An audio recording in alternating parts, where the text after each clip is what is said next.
Flavien Nongwe, je suis né le 14 octobre 1970 à Zolende, un petit village situé à 72 km de Makoukou, dans le département de Livindo, sur l'axe routier qui mène à Mékambo. J'ai passé la deuxième partie de mon enfance parce que, aussitôt né, ma mère est venue à Libreville, donc j'ai passé les 5 premières années à Libreville. Et puis, lorsque celle qui me suit est née, donc nous sommes 4, celle qui me suit est née, la seule fille d'ailleurs, comme on fait souvent avec les premiers, les aînés, donc on envoie chez les grands-parents. Donc j'ai fait tout mon parcours là, de CP1 jusqu'au CM2, j'ai passé le certificat d'études primaires, l'entrée en 6e, et je me retrouve en 1983 au CS de Mékambo. J'ai passé 2 ans là-bas, 2 années formidables. Et après, donc en 6e, 5e et en 4e, je me retrouve au lycée de Makoukou. Et de là, j'ai fait de la 4e jusqu'à avoir le baccalauréat au lycée de Makoukou, baccalauréat B, en 1990. Donc, après, donc je suis tout naturellement, je veux m'inscrire à l'université Omar Bongo. En réalité, j'avais souhaité être un enseignant de physique, mais comme localement il y avait des problèmes, on n'avait que des filières lettres et économie, et puis quelques incidents de parcours. Donc du coup, en arrivant à l'UOB après mon baccalauréat, obtenu au premier tour, donc je pensais pouvoir m'inscrire en économie. Donc j'ai fait 1 mois et demi en économie en attendant les orientations. Et quand l'orientation de bourse et stage arrive, on m'oriente en philosophie. Donc j'ai fait mes études de philo de 90 à 95, avec une année blanche en 94. Donc j'ai obtenu ma maîtrise, du moins le DEUG, la licence et la maîtrise de philo. Avant de continuer en Europe, le 3e cycle à l'université de Poitiers. J'ai fait un DEA d'histoire de la philosophie à Poitiers, puis le doctorat de philosophie. Et parallèlement, je m'étais inscrit à Paris 1 pour faire des études de sciences politiques, où j'ai obtenu un diplôme d'études approfondies, d'études africaines, option sciences politiques. Donc je soutiens ma thèse le 6 janvier 2004, et puis j'ai sollicité, n'est-ce pas, un recrutement à l'université Omar Bongo. Donc en juillet, j'ai obtenu l'avis favorable du département de philosophie et je rentre au mois d'octobre et je suis enseignant-chercheur à l'université Omar Bongo, plus précisément maître assistant de philosophie politique à l'université Omar Bongo, et parallèlement à cette carrière enseignante, je suis ambassadeur du Gabon en Italie.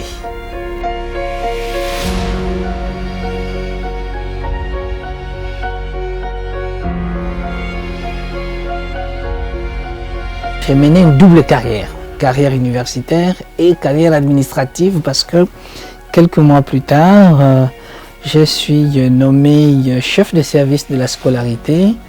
Et d'ailleurs, c'est pendant que nous y sommes, donc j'étais avec le professeur Edombo, mon ami, grâce à Madame Foster, Marthe Foster, nous avons travaillé à la transformation de cette équipe pour l'arrimage au LMD.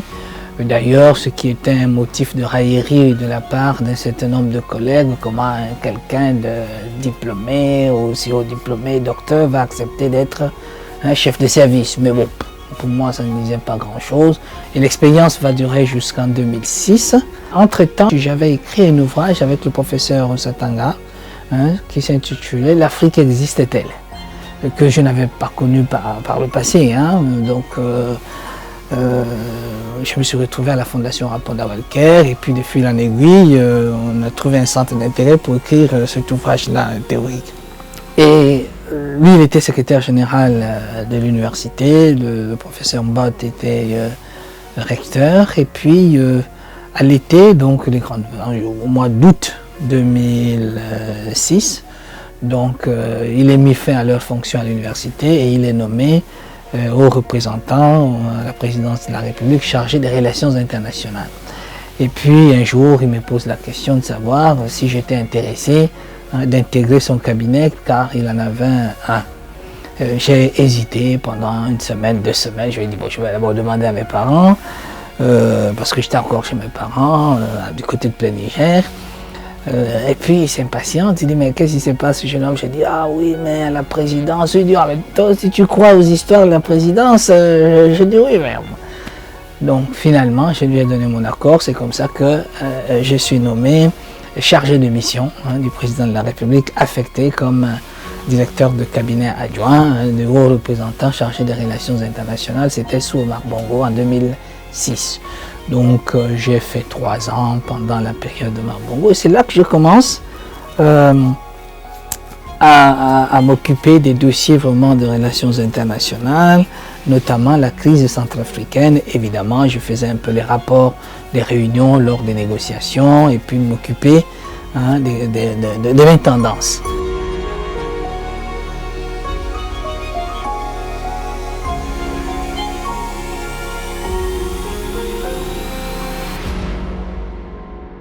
Lors du conseil de ministres délocalisé de Mouila, je suis nommé conseiller spécial du président de la République, chef de département en charge donc du tourisme, de la culture, de l'artisanat et du sport.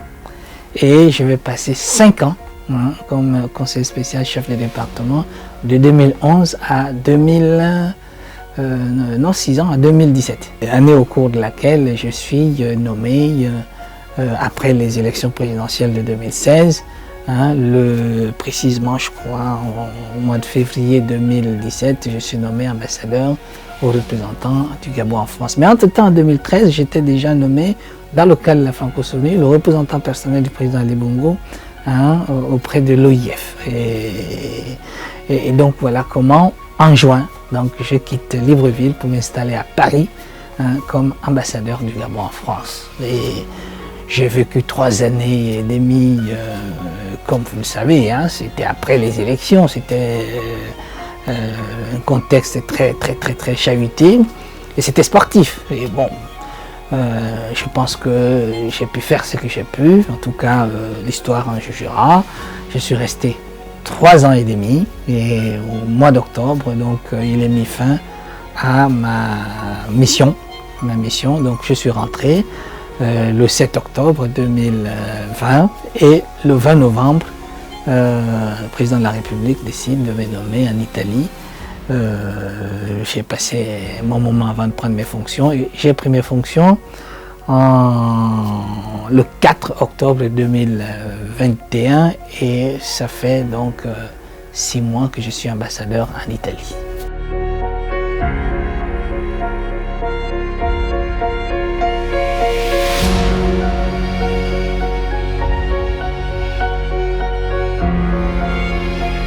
Alors, je ne sais pas si j'ai un grand combat. Il y a 2 aspects qui m'intéressent.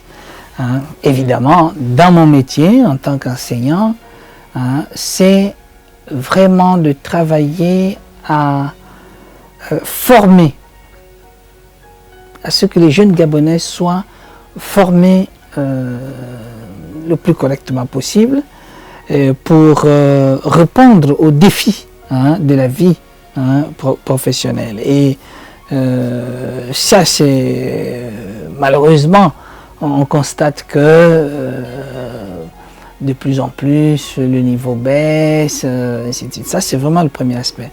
Le deuxième aspect est lié à mes responsabilités que j'ai pu assumer administrativement, c'est d'amener l'administration gabonaise à être à la hauteur donc, des enjeux. Mon plus grand regret, c'est peut-être de n'avoir pas pu être ce que j'avais souhaité être quand j'étais au lycée, c'est-à-dire un enseignant de physique. Mais au moins il est resté quelque chose, c'est que je suis enseignant. Voilà, mais non plus de physique, mais de philosophie. Donc voilà, peut-être que j'aurais été un grand physicien, peut-être, mais bon, ça ce sont les changements de la vie.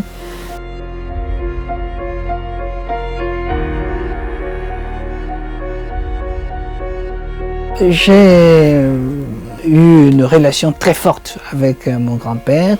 Il est mort tout blanc, on l'appelait d'ailleurs le blanc de Zolende. Lui, il pensait que c'était un sort qu'on lui avait lancé, en réalité. Donc c'était le vitiligo. À partir de 2006, j'ai commencé à voir des taches qui évoluaient. Mais en réalité, on estime que c'est l'élément déclencheur, ça doit être un stress profond, et puis voilà. Le vitiligo, le seul problème, c'est ce qu'on appelle le préjudice esthétique. On n'arrive pas à supporter le regard de personnes. Mais bon, à mon âge, je ne pense pas avoir vécu ça de façon dramatique. Il y en a pire dans la vie. Donc il faut prendre ça comme c'est le suivant.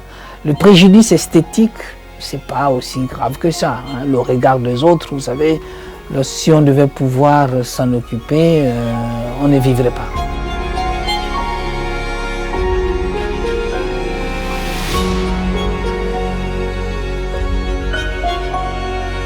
Les ouvrages, il y en a tellement, je ne sais pas ce qu'il faudrait en dire.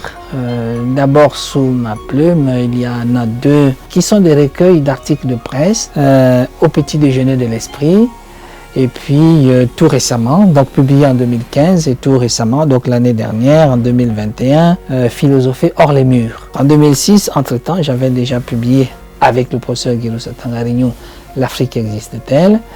Et puis, depuis 2019, il y a un certain nombre de coordinations d'ouvrages. Il y a Terre d'Espérance, hommage à Robert Zotumba. Il y a l'hommage à un ouvrage à 2 tomes sur l'Afrique dans les bruissements du monde, un hommage au professeur Zhuangema. En 2020, coordonné 2 ouvrages, Léomba, une autre histoire africaine, le Gabon en France, et puis cette année, celui qui vient de paraître, l'Afrique dans la chanson gabonaise.